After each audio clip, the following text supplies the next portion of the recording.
5 ka tuig nga bata patay bangod sa ginapasuni water contamination. Iloy kag 2 ka utod sini na ospital man. Nakatutok John Sala exclusive.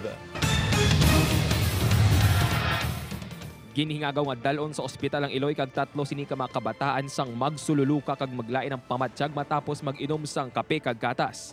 Gintingwaan pa nga mabulong ang 5 ka tuig nga bata apang wala na ini natabangan. Ang Iloy kag 2 sini ka utod nagapabilin subong sa ospital. Sa pagpangusisa sang Municipal Sanitary Inspector, posible halin sa tubig nga ginagamit sa pagtimplang gintunaan sang pagpalanakit sang tiyan kag pagsuka sang mga biktima.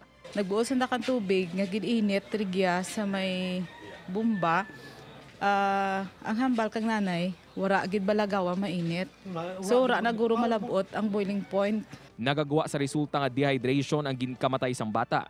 Nagpamalibad ang pamilya nga magpa-interview sa news team.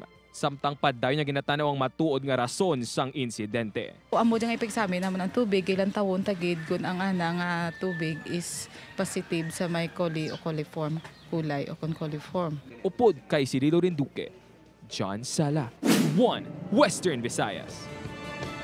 Sa nagahilapit nga summer season, mga doktor may panugyan sa importansya sang pagtsekyar sa katinlo sang tubig nga ginainom. Nakatutok, John Sala. Sa pag-umpisa sang tag-ilinit labi na nga kinahanglan ng tao sang tubig, agud malikawan ang dehydration. Apang panugyan sang mga eksperto, kinahanglan nga siguraduhon ang katinlo sang tubig antes inigamiton o kun imnon. Since nubo ang water level naton, ang contamination sang aton nga water is mataas.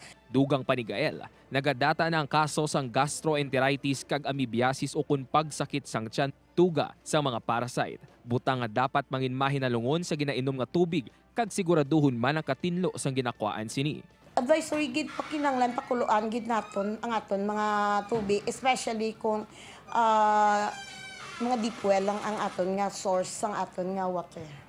Sa tion nga makainom sang kontaminado nga tubig kag makaeksperyensya sang pagsuka, mag-inom sang matinlo nga tubig nga may kalamay kag asin, kag gilayon nga magkadto sa ospital para mahatagan sang nagakaigo nga pagbulong. Although gasuka sila, kinanglan gid naton ang rehydration. Kung sa balay kita mga obra kita sang orisol, bisan gasuka na siya paimnon gyapon naton sila kay hindi man tanan na masuka nila.